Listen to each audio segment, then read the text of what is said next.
Welcome to Jean-Baptiste Fine Art on Silk. In this session, I'm going to be taking you through my creative journey from start to finish.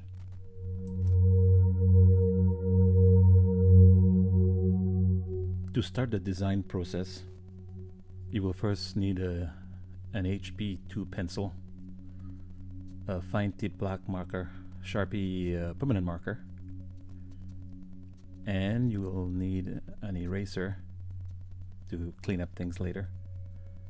And lastly, you will need a sheet of paper or a few sheets of 8 by 11.5 inch sheets of paper for creating the design. I like working out a design idea in miniature first. I'll do many sketches in pencil on sheets of paper, and once I like a final concept, I will then draw it in marker so that it can give me an idea of what the line artwork is going to look like. Next, you would want to transfer the miniature sketch design to a larger format or to the size you would like to make your painting. In this case, my painting is 30 by 40 inches. I use white bleach craft paper, and I have drawn a 30 by 40 inch border for my work design area. Now, how do we blow up the artwork onto the craft paper? I like using an overhead projector to transfer the miniature rough sketch in pencil so that I can have a base for refining the design. It's mentioned that the reason for first creating the miniature sketch is so that I can create the proper proportions and so that I can have a better feel for the design. But at this stage, the design still looks simple and vague. But before I can draw the final line artwork in marker, I use source material from photos, videos, and written descriptions to draw details of the subject. I do not simply like replicating a photo.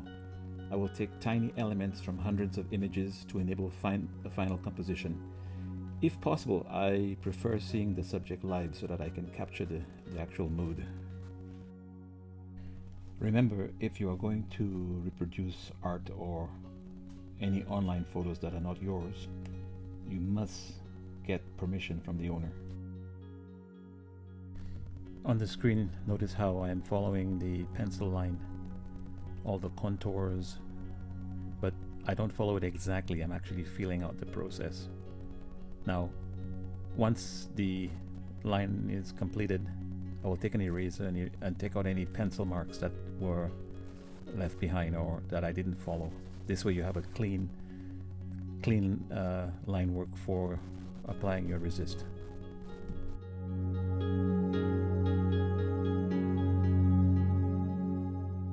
If you know your design very well and you feel comfortable, you can freehand the drawing using just the marker.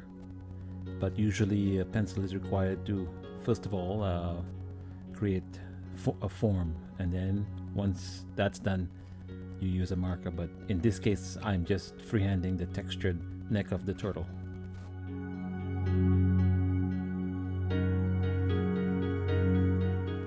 Okay, the line artwork is completed now, so it is time to cut a piece of silk. I'm working with 15 Mummy Habotai silk. I simply put the silk over the drawing to cut it to the right size. A little cut at the edge and rip. You don't cut the silk, you rip it.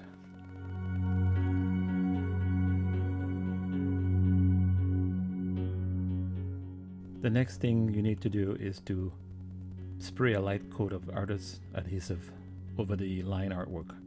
Make sure you do this outside. I'm actually not spraying right now inside my studio. I'm just faking it. But this was done outside earlier.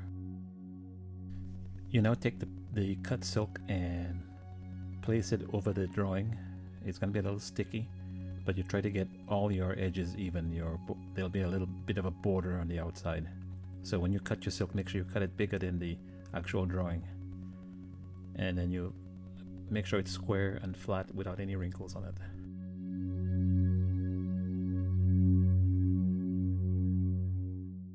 I'm taking a batch of resist straight from the jar, it's pretty thick, and mixing it with brown silk paint.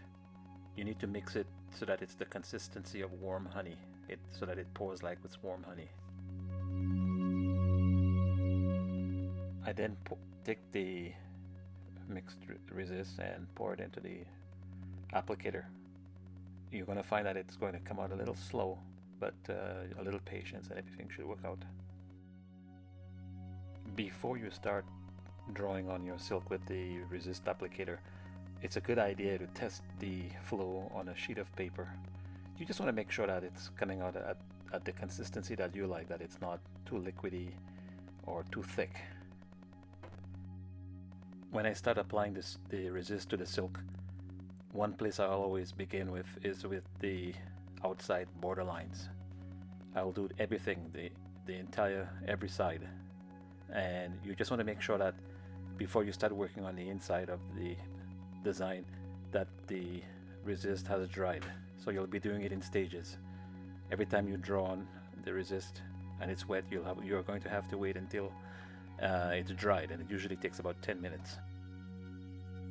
One thing you will notice when you have silk mounted onto bleached craft paper is that how clear it is, how you can see the design through the silk.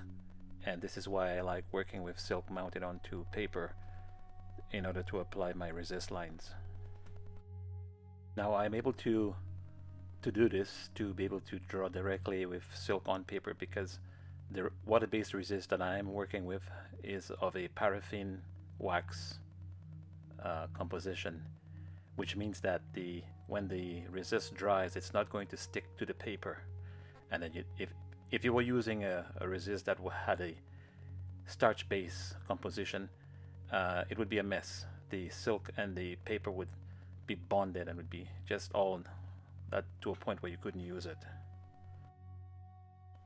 This resist is only supplied by G&S Dye in Toronto, Canada.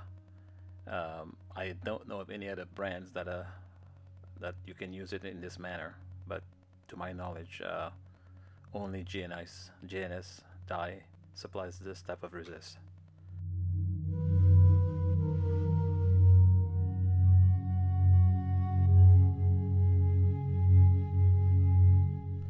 I have designed my own silk stretcher for painting silk using IKEA sawhorses. I will be having a subsequent video explaining and showing how this is made.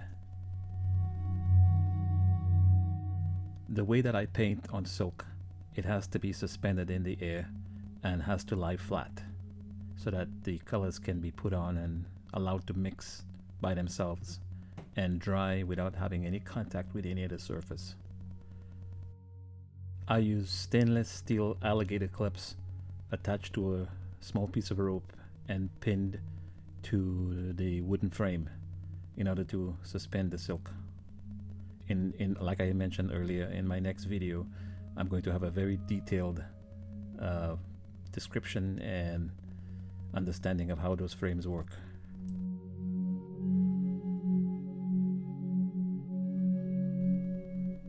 I use an IKEA utility cart to hold all my paints while I'm working, and every single color has its own paintbrush. Of course, I'm going to also release another video elaborating more on this whole process. The painting stage is where I have my most fun. I find this the most exciting part of the entire process. I don't mind like creating the designs on resist, but painting is such a dreamlike state. I never get tired of it. My painting technique is wet on wet. Paints, liquid paints, and a little bit of dilutant in water. A ratio of 1 to 2. 1 dilutant to 2 water. You can do pure dilutant if you want, but I prefer watering it down. When it comes to color selection, I really have no rules about how to do it or what I should use. I don't work with wheel chart or color charts, and the only thing that I trust with color is how I feel. I will paint something and I won't be thinking about it too much. It's more or less an intuition and an excitement. I have to feel that high when that color goes onto the silk. If I don't feel the excitement, it's the wrong color. So oftentimes I will test my colors on a scrap piece of silk before putting it onto the actual painting. I like incorporating the actual white of the silk as part of the painting. So to develop highlights in the art, I will often use a wet on wet technique and leave sections or areas that are unpainted but have diffuse paint that drift towards each other. This creates wonderful textures and soft highlights that are not possible if you tried painting them yourself. The paints actually mix and blend and melt onto the silk by themselves and dry into an amazing finish. I have found that the color black tends to enhance other colors and create depth in the silk painting process. So oftentimes I will have bright colors mixed in next to the black to juxtapose the effect and to create a rich, vibrant and textured finish. It's not that the colors are brighter than normal, it's just that being put next to black enhances everything. It plays a trick on your eye. I'm always subtly conscious of opposing colors and textures. So without knowing it, without thinking about it, I'm continually painting with colors that challenge each other. So you'll have highs and lows next to each other, darks and brights next to each other, all working together to create this beautiful, exciting piece. It's not all about textured colors and light. You can get more effect if you start putting in solid colors as part of the composition, like I'm doing here with this aqua water in the background. The most difficult thing you'll ever come across is trying to put a background that blends from a solid into one with light and textures and soft colors, so you have a strong bottom next to textured and light colors. And all of this you have to do with one take. You can't just start it and stop it, otherwise you'll have a hard line. You need to work wet on wet in a progressive manner to do this. The painting has come to an end. I hope you enjoyed this video as much as I enjoyed making it.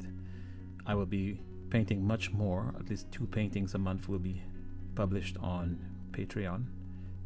If you have any questions, any requests, just drop me a line in the Patreon comment section.